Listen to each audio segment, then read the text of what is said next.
I haven't talked to him in so long, and he sounds the same to me. He looks very much the same, too. Well, that's when I started listening, was back then. Yeah, that's funny. You were listening to WRIF. Did the signal come in well there? Ann Arbor? Oh, yeah. Oh, easily. And I can tell you one of the guys that turned me on to the station was J.J. Janukitis, another former lineman. You ever listen to these guys? I'm like, no. Who are they? The first time I ever met you, now I'm relating everything to myself. Do you remember playing in a charity softball game at the old Tiger Stadium? Yeah. Oh, yeah. Absolutely. What year would that have been? That was probably 92. Okay, because our high school... I met Monahan. I remember that. Because Monahan had ties to our high school. He was a big donor. Yeah. So the kids kind of volunteered to help out with that charity event. I met you that day. No shit. I'm a listener. Wow. And you were very rude. No, you were very gracious, actually. Well, yeah, I was hanging on for dear life at the time. Not that I became ungracious. And then, God, that's weird, though. Yeah, so, it was weird to talk to Zip. And we were thinking about... And what's he doing now? He's running an agency out of his basement. He's got a studio in his basement. Oh, wow. Too. I know. And you know what? He was with Bob Rivers, who did so well. Bob went to Baltimore and Seattle. Yep. And Bob retired a couple years ago. Bob bought a house in Vermont, and Bob and Zip are doing a weekend show. They are? Yes, on 2 stations. What? Which is crazy. They worked together for 10 years before I worked with Zip. I'm just surprised that they're doing that. That's yeah.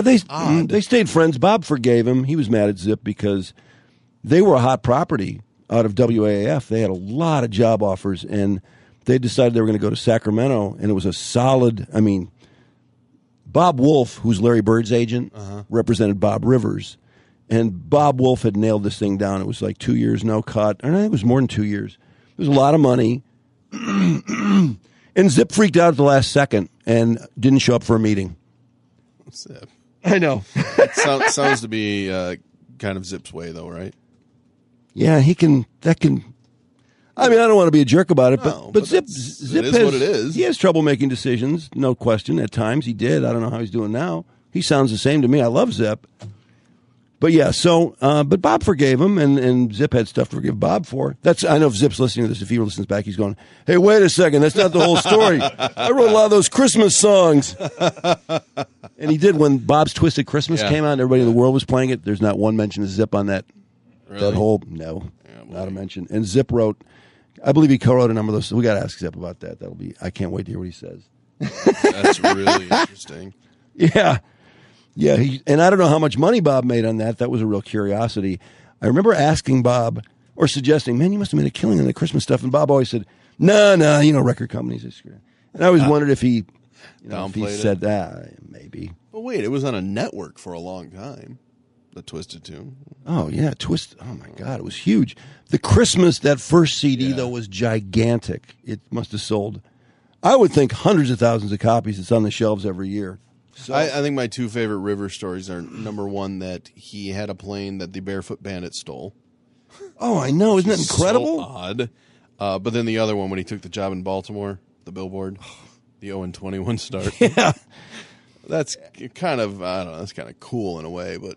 He was on Larry King every night. Yeah. Every night. I know. And we were trying to get past Bob at WAF, and he's on every magazine cover, or in every magazine at least.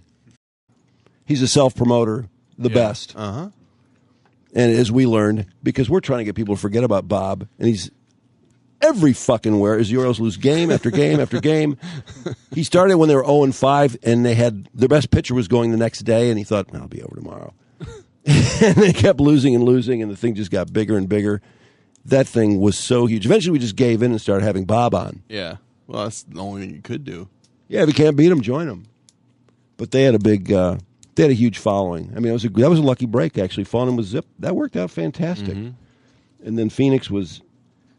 I thought we really got screwed in Phoenix, honestly. That's a tough market, right? Isn't Phoenix really there's really tough? There's too many stations. Yeah. There's like 36 FM stations there. San Francisco's a lot like that. And you move a couple of tenths of a point, it's a big deal. But you lose a couple tenths of a point, and that's a big deal, too. And they'd paid a lot for the property. Radio was inflated at the time. Mm-hmm. So there's a lot of pressure. I used to tell that story where we got up to a 4 share from a 0.7 They'd just come off a satellite. They were a beautiful music station. Came off a satellite. Oh, here's a story about Bob and Zip. Bob and Zip together again. There's a long gap in between. And, is it a talk show they do, or are they? Yeah, I think it's a talk show. Between music, okay. I think it is. We'll have to ask them. Yeah. But we bumped up, and they did a lot of advertising, did a lot of billboards, did a lot of TV. They were in this one contest I hated. It was write 4 songs in a row and fax it in. Wow, that's a way to increase time spent listening. And the winner, they did a drawing at the end, and the winner, I think, won $10,000. Really? Yeah. Does that seem like not enough? Back then, though, that's a lot. Yeah, it's a lot of money. That's a lot. It was a long contest. So I went for a whole book, and it was like, write down 5 songs in a row, fax it in, and write down whatever 10,000. I mean, who wants to hear that all the time? You know you're not going to win. No, but you got to keep pushing it.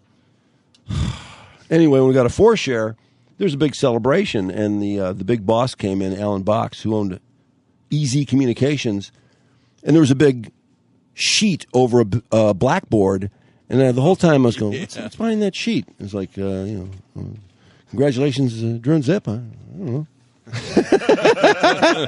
Unlikely. Sure, I thought it was something, it had to be something good. And they removed the sheet afterwards, after this big conversation about how, advertising dollars were so tough to get, and it's a battle, and we're just getting started. And behind the sheet was a 6. In other words, we needed a 6-share. Well, one station had a 6-share, KTAR. One station, the WJR of Phoenix. We weren't going to get a fucking 6. So you just increased it by, 600%, and now they want another 50%? Exactly. And we went right. down. We fell to a 3-3 during the Gulf War. Naturally. Right. The AMs went up, we went down, and it was like, the target was on us immediately. They'd fired the GM, they'd fired the PD. It was a rough go. Sounds familiar.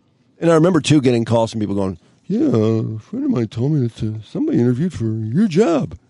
It's like, really? Are you sure? Well, it's secondhand, but I'm pretty sure. Oh, wow. And I had bought a house, so I was kind of in denial. But when you hear that enough times, then job probation, 90 days. So anyway, let's give Zipper a buzz. He's has a house in Shrewsbury. Actually, he kept it when we went to Phoenix. And Oh, really? He's still in the same house. A nice house. Wait, so what? I mean, I don't know if this is something you'd get into. What happened to him when he left? Where did he go? He went to Massachusetts and got back into radio. He was running a station for a while. He was on air. He worked part-time on air while he did. His voice work has carried him. Yeah. He always did a lot of voice work. I think he really wanted to pursue that. I think he got sick of the morning jack around. Everyone can understand that. Oh, for sure. I mean, he's older than I am by 6 years, which he often pointed out. Well, now you can point it out in the opposite direction. Yeah. Oh, it's good to be youthful. Yeah, I'm trying to remember why he always said that. Hello. Zipper! Yeah, that would be me. How you doing, man? Good. How are you? Good. Sorry we're late. That's all right. Hey, what's 20 minutes when it's been 24 years? Exactly. You'll laugh about this. I was telling a story about you and Bob at AAF and how you guys were a hot property and you got a lot of job offers and you were going to go to Sacramento, right? Right, yeah. KZOK, I think it was. Oh, I was saying it was KZZ. No, KZZP was Phoenix. Oh, wait a minute. No, that was Phoenix. Yeah. Yeah. It was Nationwide. I remember Nationwide Insurance owned it. Right. And they were a big deal. I mean, it was a great signal and all that. And at the last minute, you declined, right?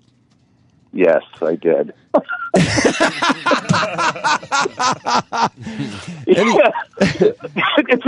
I can tell this is going to be painful. But sorry about that. Go ahead. Well, anyway. There's a lot of pain in this story, believe me, but go ahead. Well, I was laughing when I said it because I was thinking, Zip may listen to this podcast tomorrow, and he'll be yelling at the podcast going, that's not the whole story. Because I quickly pointed out that the Twisted Tunes CD, you didn't get a lot of credit on that first CD. No, I didn't. Well, that marriage, radio marriage fell apart pretty rapidly. But it's funny, and I don't know if you mentioned it, but we're doing a weekend show now, and he's retired, and Yeah, it did. It's all water under the bridge, so it's all good. No, I know. It's good for some great thing. laughs nowadays. Oh, yeah, and that's the thing. I mean, and quite honestly, we were so out of our minds half the time. You know, I can't really recall half the things we argued about, so it doesn't make any difference. You know, seriously. So now the show you guys are doing now, is it a talk show? Yeah, you know what it is? It is kind of, and much to the chagrin, I think, of the powers that be. It's a mutual friend of ours, Bob Goodell, ended up being the market manager for this station in Worcester, and he was always a huge fan of you and I, as well as Bob and I. Yeah, Bob's a great guy. You know, why don't you guys do a thing on the weekend? So, and it's so antithetical, as you know, to music formats, to talk for long breaks, and so yeah, they kind of let us do our thing, but we still squeeze a couple of tunes in, and we play a bunch of Bob's twisted tunes, and that's a pretty prolific piece of work. I think he said he's got 800 parody songs, so there's a lot of stuff there. There are some great songs in there. Now, which ones did you write on that first Christmas CD? You guys co-wrote stuff, and I think you wrote some stuff. Yeah, we did, boy, I'll tell you. Oh, Come All Ye Grateful Deadheads, I know I had that was one of mine, and I'd have to look at it. It's funny. He sent me a gold record. Oh, he did? Yeah, which I actually shattered in a moment of non-clarity. I was going to say, again, is your name on it? Yeah. Well, I mean, honestly, I did. I trashed it. It was, again, it's some of this is a painful trip. Oh yeah, but it's all good. No, it's a lot of people worked on that actually, but. And with credit to Bob too, I mean, he really was excellent at we work with some of the same guys. We put some parody tunes together. Sure, with some of these same musicians. So he was an expert at just circling some of the great guys, and and I know in Seattle he had a studio in his house, and whoever came through touring in town, he managed to get him out there and record. So it's all been good. No, he blows my mind. I was telling the story about when I started WAF, and you and I were trying to get off the ground, and you were off to such a great start because you had 9 years with Bob there. But, it was like, Bob was the name you didn't want to hear on the air. And people go, hey, what happened to God's weather? Which was Bob's thing. And I remember, too, thinking, God, I can't believe the FCC hasn't looked into this station because you used to do that character, Ordell Cretin. Yeah. And you always said, cocksuckers. Turn down that cocksucking music. Yeah. That was pretty edgy, really. At the time, it was very edgy. Yeah. And that was a tough slot for you to walk into too. It really was. Oh, no doubt. Especially when you disappeared. Once again, I know. I had a habit of vaporizing my career, and I can laugh at it now. But at the time, it seemed like the right thing to do. But, yeah, poor choices along the way. It's so funny because Karen Grace came in and worked, and Karen was popular. She'd been well liked, and so. I never. Oh, that's right. Wait a minute. I left and came back with you too. There, that's exactly. Right. That's right. Because Karen, being the bleeding heart she wanted to do talk radio, and she went to Rochester, and I don't know how that all went. I think there were some problems, but that was what she wanted to do, and so it was like, well, what are we going to do now? And of course, I was pissed when you left, and so I was like, well, why don't we bring Zip back? And I don't know. Is he over Maria? Well, something, and actually, you're right. That's the female quotient was the bane of my existence. Oh God, I can't believe you remember that. Oh yeah, and actually, they brought me back for way less money, as I recall. Too. And yes, they did. And that was a harbinger of the industry to come for sure. We didn't know it then, but that was so it was all good. Well, that was the bonus though. Getting Zip back for half the price. Hey. And then how long? And then it was only like 2 months. I remember before Zappas bought WAF. Yeah, but we weren't there long before we left for Phoenix, right? No, I was with you, then I was with Karen, then you came back, and then Zappas bought WAF, which was, it's like, oh, God, what are they going to do?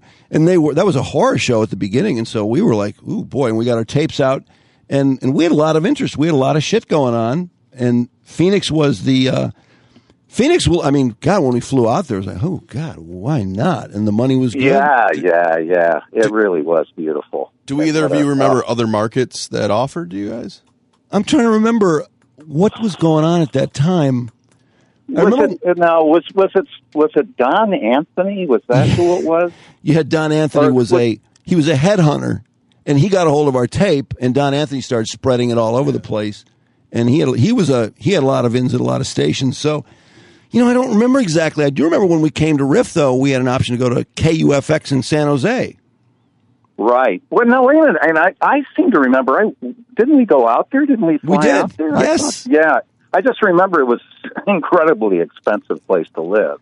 It was, And the money was not as good, but the Lynn Woodison interview didn't go very well, and so I thought, I think I'd rather be happy than make a little more money. And she seemed so miserable, and we were just funny. Before we called you, we were listening to this. Somebody, for some reason, we've been talking about the old days. Somebody sent me this producer's roundtable with Lynn Woodison on it, and I listened to 5 minutes of it, and I said, no, she wouldn't have fit. It wouldn't have worked. Oh, that's right. Yeah, when we came to Detroit, that was, and I do recall. Do you recall one of the first phone calls we took on the air? Do you remember this? At WAAF? Yes. Oh, no. I mean WRIF. No. Go ahead. Let me enlighten me. If I remember it correctly, seriously. Take your yuppie shit and go back to Arizona. Click. Your yuppie shit. Where'd that come from? I don't know, but it was literally the first day. Well, 3 radio stations in 6 years, I think. At that point, I was pretty used to hearing. First days in new markets is such a the pressure is. What were your notions of this market before you came here? Like, what did you guys know of Detroit? Well, Drew, you knew more about it. You're from the Midwest anyway. I had really no clue. I had a familiarity. I knew RIF was a great signal and a great station, and that was Mark, by the way. And Jay's doing the engineering and producing the show here, so you'll probably hear their voices. How are you? Yeah. Hey, Zip. Yeah.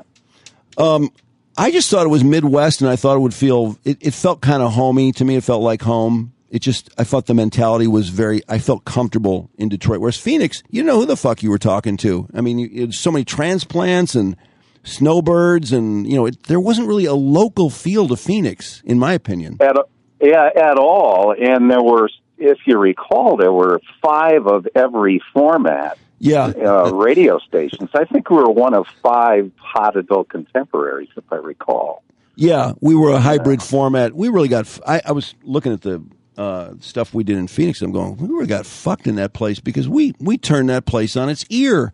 Some of the promotions we did, we got all kinds of TV. That Jaja shopping spree was the biggest deal, man. Spending a day with her, I so remember her with her hairdresser when she met the winner. The first thing she said was, "Your head is unforgivable, Michael." Yelling at her hairdresser to come over and fix this girl's hair, and it got carried on TV too. Well, yeah, but that made it to Entertainment Tonight. If I recall, we had a clip on Entertainment Tonight. Something else too. I see if you remember this. Another ill-fated promotion. Do you remember the Rich Little thing? Zip! Oh my God! Was the mall? Yes. Oh, hell yeah. Yes. Oh my God, Zip! I've talked about it probably 5 times. I would guess that has got to be the most grim thing. We inherited it. We came there, and it was something they'd agreed to beforehand, and just dropped in our laps. And we're like, Rich Little at the mall. He seemed old then, and there was there were velvet ropes everywhere, expecting this giant crowd, and there's 4 people in line. Well, if you recall, they had us, like, they were trying to promote the new part of the mall that they had just built. And it was way down the end, and I think it was like caution tape. It looked like it wasn't finished. No, it was a mess. So they said, well, why don't we should be out here where people can see us? Oh, no, we really want you to be in the back. We want people to go back there and see the new place. And what a disaster. Oh. And he was a dick to begin with. He was a total asshole, and he had security guards with him. For God forbid these 4 blue hairs hurt Rich Little. Oh my God! That was what an abortion! I've never wanted to be somewhere else so bad in my life. That was horrifying. Yeah, those kind of things. Yeah, those things never sat well with you. I was kind of open to the sales stuff, but you were like, we're not doing that." I remember. That was the worst. There were seriously, like, I'd say 8 to 10 people in line, and he was supposed to sign autographs for 2 hours. And he had security people, and oh my God, and you're stuck with this guy who is so pissed, and he's like, I mean, I don't know, was his career over at that point? I mean, whose fault was that? I don't even know. I don't know. That's a long time ago. 20 plus years ago. Yeah, I think he was already sort of shown the door. You know what I mean? But I think somebody said they paid him $5,000 or something. Oh, that was awful. That really was awful. That was awful. Oh man! But the other thing was, if you remember, the Improv was there. We had like Foxworthy and Bill Engvall and all those guys coming through, and David Spade at that point. Dennis Miller. To go to Saturday night. Yeah. Remember Dennis Miller did his HBO special. We went out to that, whatchamacallit, in the Buttes, that hotel he was staying at, and we recorded an interview. Yeah. He was great. He was a cool guy. Which one of you had the story about Spade crying? Oh, Zip, remember we were flying to St. Louis to audition for a week, and David Spade was in front of us? He was in the airport, going to audition, I think. Wasn't he? He was going to audition for Saturday Night Live. That's right. And if you remember, he was kind of freaking out in line talking to his mom. Oh, that's right. Yeah. God, you got a better memory than me. Man, that's wow. No, it was really, really, really, really weird. It was crazy. And I think we had him in the studio a couple times because he was a local comedian then. He opened for Dennis Miller, in fact. Yeah, and he was, and he's never really changed much. He was always kind of the same. From those early days as well.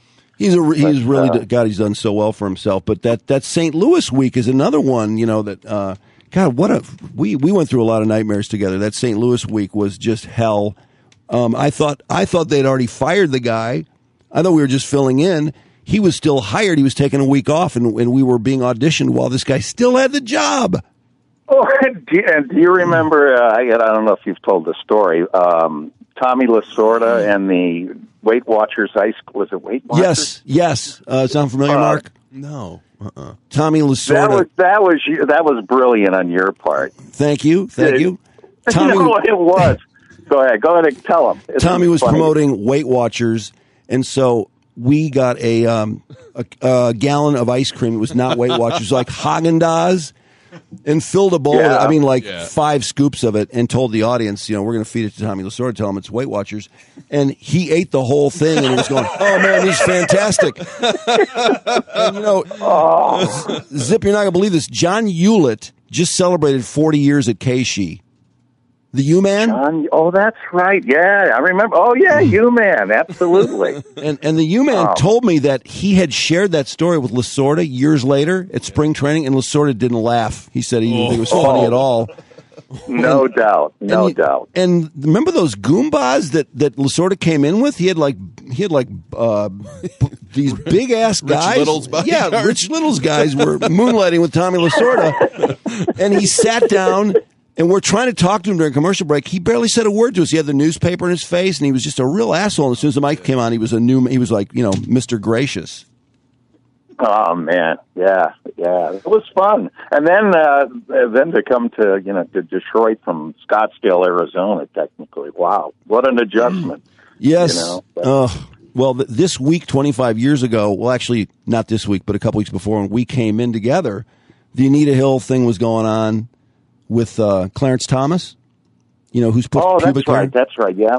And I remember just being riveted to the TV after we'd interviewed, and we looked like we'd secured the job, and it was all I guess not so uphill after that. That first year was a bitch, man. That was a mother, and you were having a tough time, and it was a lot of stuff. Well, and I cleaned up my act. It took a while. It took a while to spit. Yeah, well, takes everybody a while. And I'm trying to think back. It was Arthur, right? It was Arthur P. Costan. Yep. Yeah, Steve Costan. Ann Carlini. Right. Wait, no, Ann was not. Ann was part-time. Costan, Arthur, Mark Addy was like 10 to 2. Okay. And Steve Williams, the black guy, was overnight.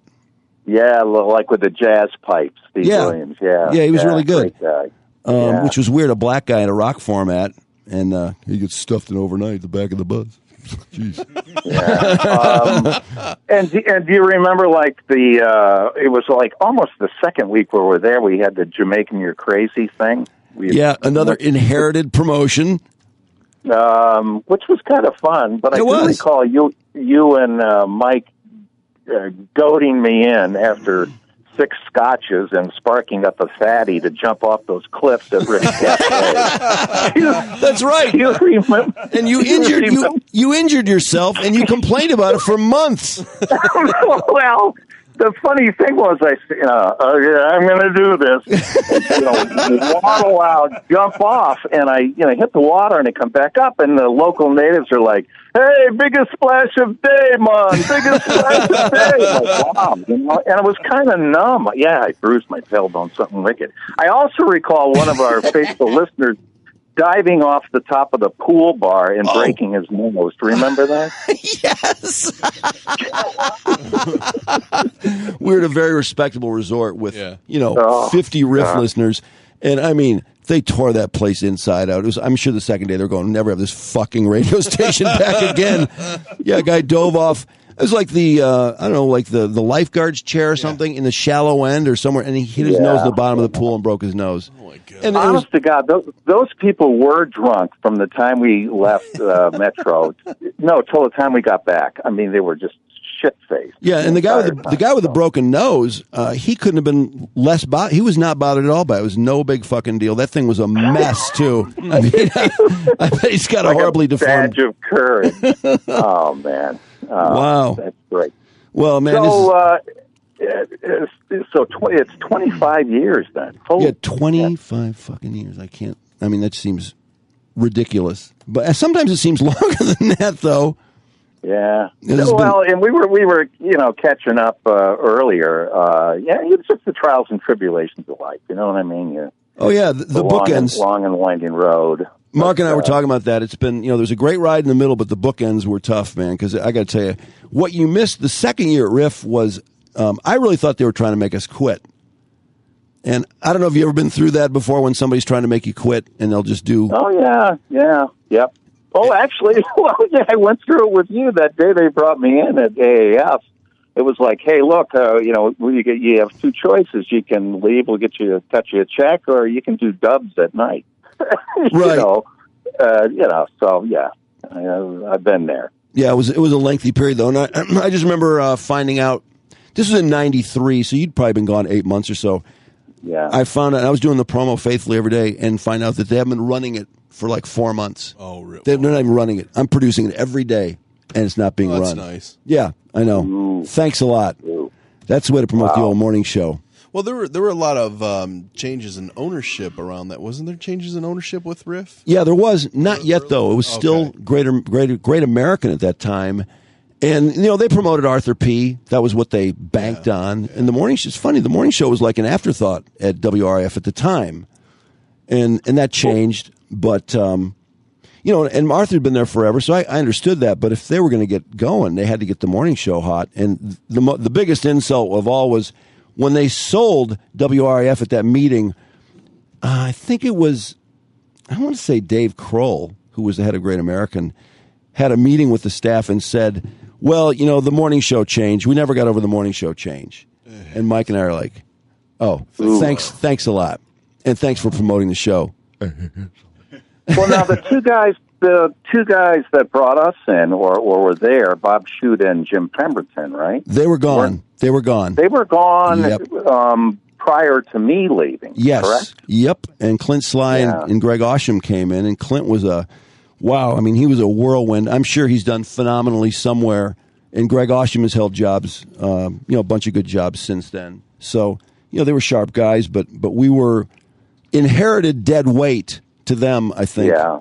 Not so much Clint. Clint was a cool guy. He was a real positive guy, but I just think they thought the thing was going nowhere because you were gone, and Mike was just coming out of character, which is really hard. Yeah. And it took him about a year, but and I don't know if I would have bet on us, to be honest, at that time. It's just that the market was so oriented towards characters. Remember how benchmarks it was? Everybody did this at this time. And, we had Mr. Stress at this time, Bob Boner at this time, TC at this time, Fred McLeod Sports. Yeah. And they were obsessed with that. And eventually, we just kind of chucked everything and drove a truck through the middle and said, fuck you, we're talking nonstop. We're going to take phone calls. We called out, to anywhere, anything that sounded interesting. We just dial it up and let it rip. And it was a real rip-roaring, just a completely different show from anybody. And it didn't take that long once we started doing it. But we didn't start doing it until they sold the station because nobody's really minding the store. Yeah. Well, it's come full circle now because everybody wants benchmarks. Curious. Yeah. How long did the character stuff lasted how long? Probably another year after you were gone. And then when the station sold, I started dropping more music in the morning to the point that we were playing like 2 songs an hour. And Greg would come in and go, "How many songs you play today?" And I'm not sure. I think we dropped a couple. And you'd play more music as the morning got towards 8:00, and you knew everybody was listening. You'd play maybe a little more music, and 9:00 maybe play a lot of music. But was he receptive to that? Actually, I think he thought it was working. Yeah. So he really was kind of receptive. I can't deny that as much as I'd like to. And then eventually it was like, well, let's not play any music. And the ratings just popped. I mean, that spring of '93 book, we were second 18 to 34, and I think we were third or fourth 25-54. In the spring book, we were number one in both.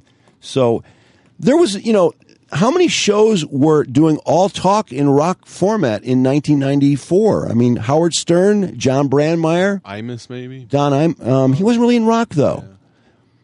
I mean, on FM, Bob Rivers wasn't. No. Was Charles Lacquadera in Boston? He played music, didn't he? Yeah. It wasn't a solid wall of talk. But yeah, and quite honestly, there were far fewer commercials too. You got to remember the time frame. You know what I mean? Oh. Even then, I think. Yeah, Zip and I were talking about this earlier. Skip Mahaffey, our dear friend who produced the show in Phoenix, was a great guy, really talented. He went off and did his own show in Tampa, did a country show, and this is a lot of inside radio stuff. I hope people are enjoying it. Skip went to the competitor when he was doing really well. He was number one. He was killing the format and he was killing the market. And he got hired by the competition. And he called me and I said, "How's it going?" He said, "Oh, not so great." And I said, "Well, what's the problem?" He said, "Well, for example, my 7 o'clock hour on Friday, I had 26 units." 26 commercial units. And they were bugging him, "Skip, what's going on? Where are the ratings, man?" And you're playing 26 units? I mean, that could be a 60, a 30, a 15, but that's too many fucking units. Wow. I mean, nobody's going to listen for more than 5 minutes. So backing up to that when we first got there, we replaced Ken Calvert and Lynn Woodison, correct? Right. Ken had gone to LLZ.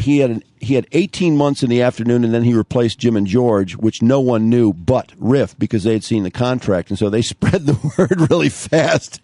So Jim and George knew that they were on borrowed time in the morning. And how long had Ken and Lynn been on the air? A long time, right? Yeah, they've been on a long time. They've been at WRIF a good while. They had a nice show going. They had TC and they had Mike Clark doing his characters, and Mike did a great job in his characters back then. Yeah. So they had a nice show.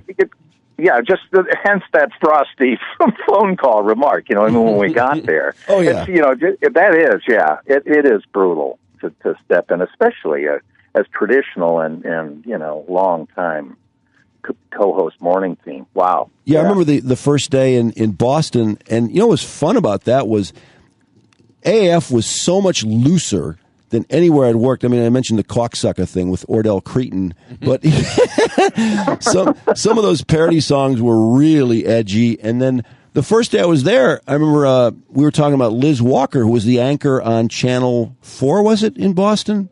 Yeah, at the time, yeah. And she was pregnant, she was single, and no one knew who the father was. And I remember you saying something like, oh, it's a question of the day today. Maybe we should ask who knocked up Liz Walker?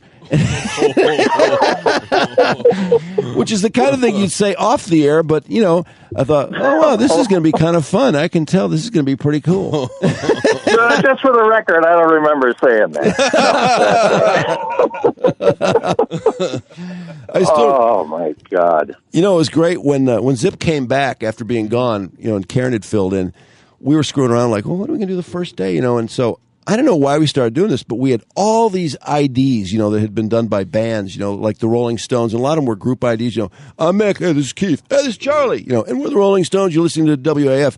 So Zip, we started inserting Zip in the IDs, you know, like where's Zip been the last year? And so it's like, hey, this is Mick, this is Charlie, hey, Zip here, you know, and you were so good with the EQ. I mean, your production was really a strength of yours. You know, you really made it sound like you were in those IDs, and they were all really funny. And, you know, like REO Speedwagon IDs, and it was just it was like once you did two of them, I mean, it was like, well, we got to do all of them. Do you remember Zipfel Radio? Do you remember that? Oh, God. That was an April Fool's Day thing. Was it? Yeah, it was April Fool's. Yeah. Explain that one. Yeah, Drew in the left channel and Zip in the right channel. Awesome. I love that. It was fucking hilarious. It was really good. I got to tell you, that was one of the best April Fool's Day. I hate April Fool's Day because there's just not anything new to do, but that was Schizo Radio.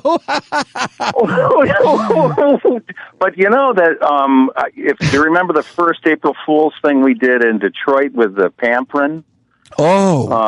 And the University of Michigan, wasn't it? Yes, yes. Michigan was being disqualified from the NCAA tournaments because they'd found Pamprin in the system of Chris Webber or something. That would have been the Fab Five. And people were so fucking mad. They never stopped to say, "What Pamprin? Why would anybody be taking that's for PMS?" Oh man! Yeah, Phoenix Suns have been sold to Japanese investors. Remember that one? Oh, yeah, that's right. Yeah, and Kurt Rambis helped us out on that, which was, I think he probably regretted heavily because they were pissed. They'd never do that now. No, nobody would do that now. Nobody would get away with that now. Kurt Rambis. Yeah, nice guy. Great guy. The greatest guy. God, he was a good guy. He's still married to Linda Rambis. I don't know if you remember her. She was great. Now, is he still in the NBA somewhere? Is he coaching? He's still. I think he's with the Lakers doing something in that organization. He's been head coach at a couple teams. He's had a few jobs. He's always up there doing.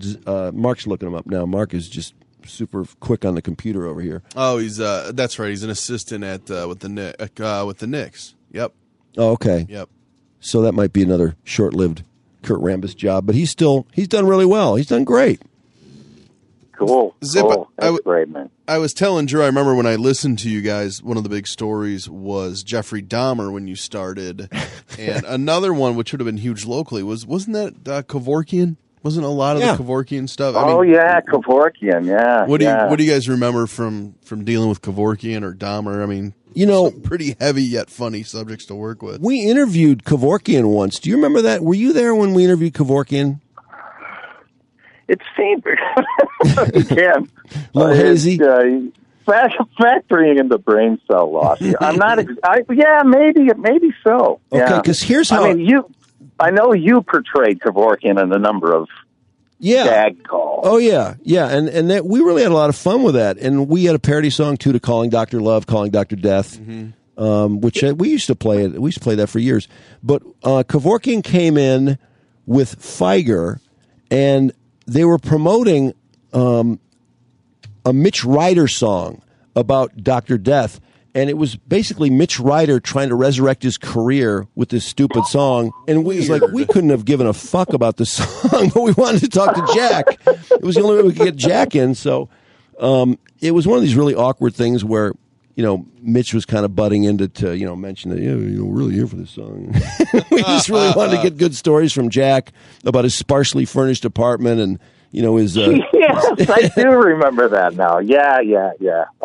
Very, very awkward. But and Feiger, of course, it was hard to get a word out of Jack because Feiger was there, and he was a pretty chatty guy. Oh man, it's funny. It's all flooding back to me now. That was a wild year. But I still was going back to Phoenix and AF just in the fact that it's funny. I tweeted out that you were going to be on, and I was like, we worked at 3 stations, and I was like, God, Zip and I worked at 3 stations. That's a lot of stations, and it wasn't that long a time, but it was a lot of shows and a lot of creative brain cells were really strained trying to make stuff work. It was fun, and actually in Phoenix too. Skip Mahaffey played such a huge part. He really was funny. Do you remember the incident with the fuck me? That one. Oh yeah, we played the wrong take. Skip did this entertainment reporter. Who was pretty flaming, pretty typical for the time, but he was really good at it. It was a way to get a lot of tabloidy stuff out. And so, he mispronounced somebody's name or something. He's like, fuck me. Take 2. And we played that. And I mean, no delay. We didn't have a delay. Do we have a dump button? No, we didn't. And that was the first day of the new Gary Brobst, who we talked about earlier. That was his first day. Oh, as GM. As GM there.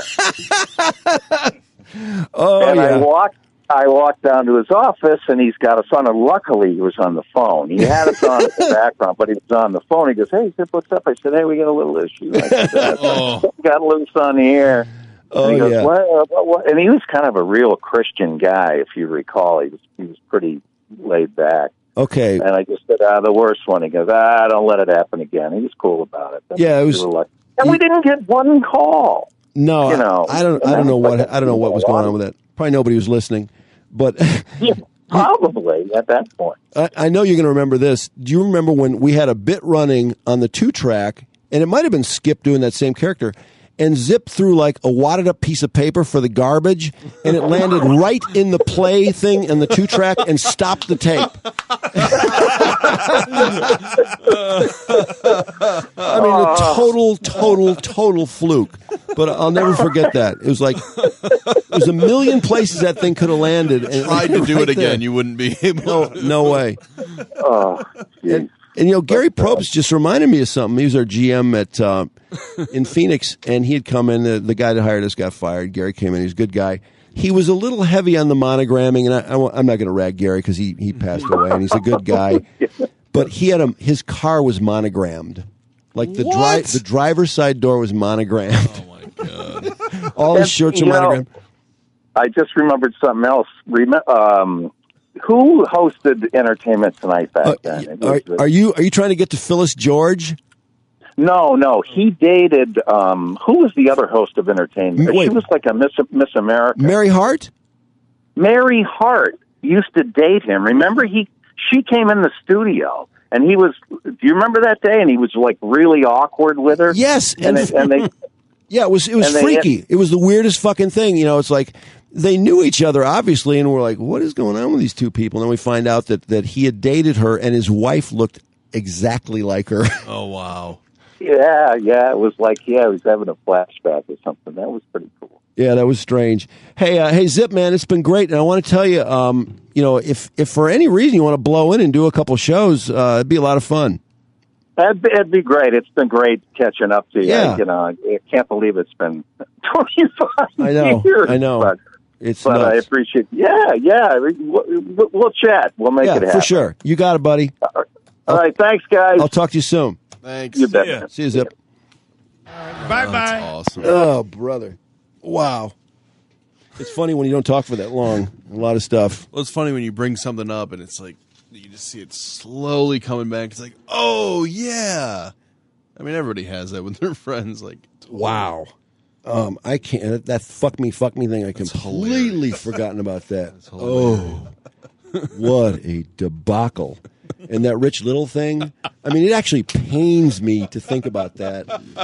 I can't think of a half an hour of my life that was more painful than that Rich Little thing. Now, in the early days of Riff, did you do many remotes? Did you do many appearances? Not really. We did a few, but Riff is so big that nothing ever really fails with Riff. I'm sure it's true to this day, and Riff's doing very well right now. So I'm sure they're doing fine in terms of appearances.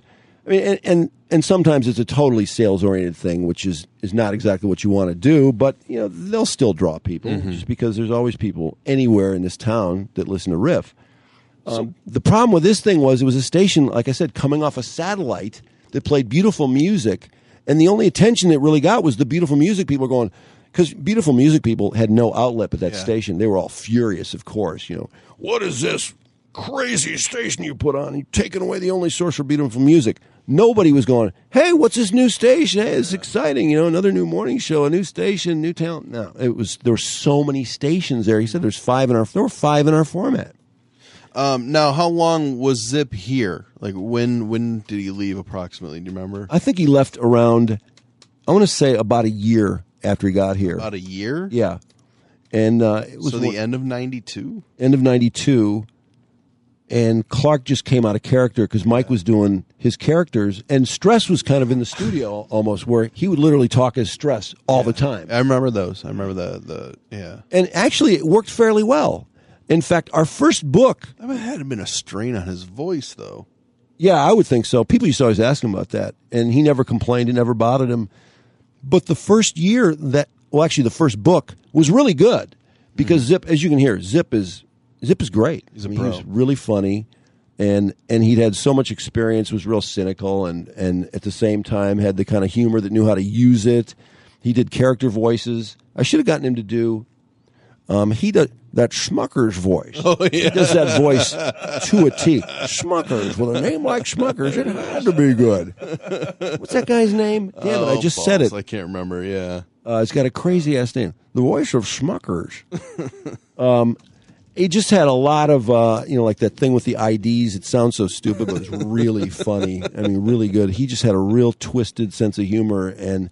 The problem was he was just beset by personal problems. Mason Adams. Mason Adams. He would break up with a girl, and it would completely just waylay him. Oh, that sucks. And when I was interviewing for that job, one of the things I really liked about it was Zip was there, and I knew who Bob and Zip were, and so I was like, oh, wow, I get the chance to work with Zip.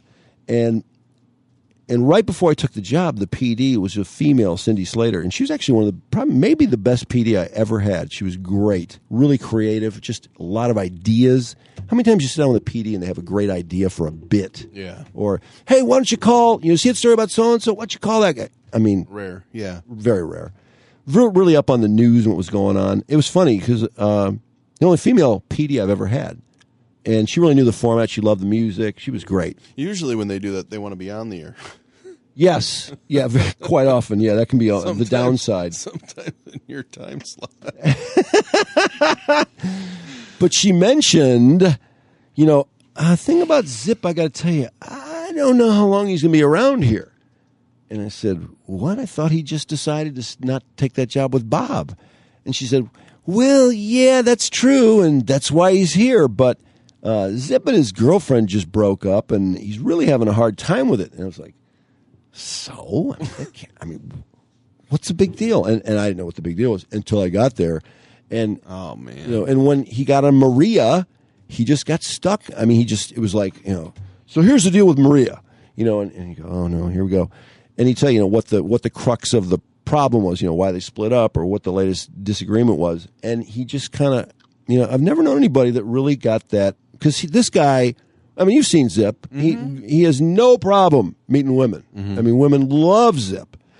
But he just, it happened twice. I was with him for 6 years, and twice he just got completely wiped out by a chick. And usually at 35, 36, it hurts, but you get past it. You realize there's other fish. Right. He just got stuck, and that's what happened at Riff. And, he had a couple other problems at the same time, but, I don't want to get into all that stuff. He referenced it a little bit. I'm glad. He sounds great. He does. Really does. Sounds happy. Is he married now? Do you know? I don't know. I didn't ask him. I don't think he is because he would have mentioned it. I'm almost sure. No kids? No That's kids. Weird, yeah. But you know Does Bob Rivers have kids? Yeah, he does. He's been married for a long, long, long time. Yeah. The same person, Lisa Rivers, and happily married, kids, grown up. But that first book, we had a really good first book because after Calvert left, Riff was tumbling down, and I want to say in like the low twos or something. The first book we had like a 3.6. It was like, whoa, here we go. Things are. What was the gap between Calvert and when did he leave? Do you know? He left 4 months before we got there. Okay. What did they do for that 4 months? Just Lynn by herself. Oh, that's right. And she was miserable. She hated it. That's tough, though, man. Oh yeah, no, it wasn't her fault. It wasn't her fault at all. I think she was a 4 month gap. That's incredible. Yeah, it's a long time to just sort Never of let it happens. go. No, and they just could not find the right show. There just weren't that many people moving at the time, and so we kind of lucked into that thing. But we were off to such a great start, and then Zip had started dating this girl in Phoenix, and she came with him, and then they fell apart. Oh, yeah, boy. like around the fall book ends or the winter book ends in March or so. Mm-hmm. By June or so, they'd split up, and he was back in the same place, and he'd come in the morning, and it was like Mike Clark had to really step up because Zip was just. He'd be up all night arguing with her, or yeah, it was just a disaster. And and these guys are like, "Hey, what's wrong with your partner?" I'm like, "Oh, I know, it's terrible. I'm telling you though, he's great. He's going to be great. Everything's gonna be that's fine." what sucks too is they don't know him. No, they don't know him, and they don't care to know him. Yeah, exactly. They just think this guy can't perform. What's wrong with this guy? I don't even hear him on the show. Where was he this morning? Oh, he was there. He talked a little bit. And you're trying to kind of. Just hope it'll blow away, and it just didn't blow away. And he was, I've mentioned this a few times, and I know he'll laugh if he hears me say this. He was banned from using the word Judy. Zip, don't say the word Judy in front of me. I don't want to hear the word Judy. and he didn't. He wouldn't say it to me, but he'd go find an intern or somebody to talk to about Judy. Oh man! And so, eventually it was just him and this intern talking about Judy all the time. And that was the most talking he did on the morning show. He was just kind of sitting there like, he was just so wiped out. I mean, I really felt bad for him. It was horrible. I just like the fact that he agreed to it and held it up. He did. Say Judy. It's not a real law or rule. The one time, and I will not reveal why he brought this up. Maybe it's some. No, I'm not going to reveal this. He said, I know I'm not supposed to talk about Judy. I just got to ask you one thing about Judy, and then I won't mention it again because this one thing was really eating him up, and so he. I waived the rule for one instance, and it wasn't worth it to waive that rule for that. Yeah, one? It was. The story was quite something. Really? Yeah, oh man! I wonder if he. When Zip's listening, I wonder if he knows what this is. I can't wait to talk to him. I know he'll remember. Oh boy! But for a guy that was struggling, I mean, there was some really great work. At AAF when he left, and when he came back, he was on fire, and it was like, whew, here we go. And then they sold the station, and that was a story where these new people came in. They hired a new PD almost immediately, and this guy just came in. You suck. You suck. You suck. You suck. You better get your shit together. And they were really reaming everyone. Not really us though. We didn't have to have meetings every day. It was kind of strange. I thought, I think it's coming. I just don't think. I don't know what's going on, but I think it's coming. And so we started floating tapes out. And as soon as we got a job offer, all of a sudden it was like, oh, no, everything's fine. No, you guys we love you guys. I want you to stay. They offered more money, and we just knew it was just bad. Wow. And when we left, we heard it got worse and worse and worse. And these people who'd been there a long time, people who were all that place is it was a launching pad for talent. It just had great people. Opie and Anthony worked there after we did. Bob Rivers worked there. That's when they got in trouble for their April Fools, right? Oh, yeah, big time. They were an afternoon show there. Yeah. It wasn't even a morning show. I mean, it was a real creative place to work. But Bob Goodell, who Zip mentioned, who he's working for now, incredibly, Bob Goodell he was a sales manager. He flew to Cleveland to talk to the owner and tell him that your people have fucked up this great place to work. Really? And that's cool. And he thought, I'm either going to get fired or he'll listen to me. And the guy listened. Wow. And he called off the dogs. That's awesome. I know. It was a great story. The balls of this guy. Was the WAF giraffe saved? Yes. You telling me about the WAF giraffe? He was the WAF giraffe. I thought He'd that's why, yeah. I remember you telling me about that. When he was 13, he was the WAF giraffe, and then when he got out of college, maybe out of high school even, he became a sales intern, went into sales, a great salesman, became a sales manager, had great success there, and then Zip was telling me it started to go south for him, and so he went to another company. He's the market manager now, and he hired Bob and Zip to do this weekend show. So, oh wow, I know, crazy.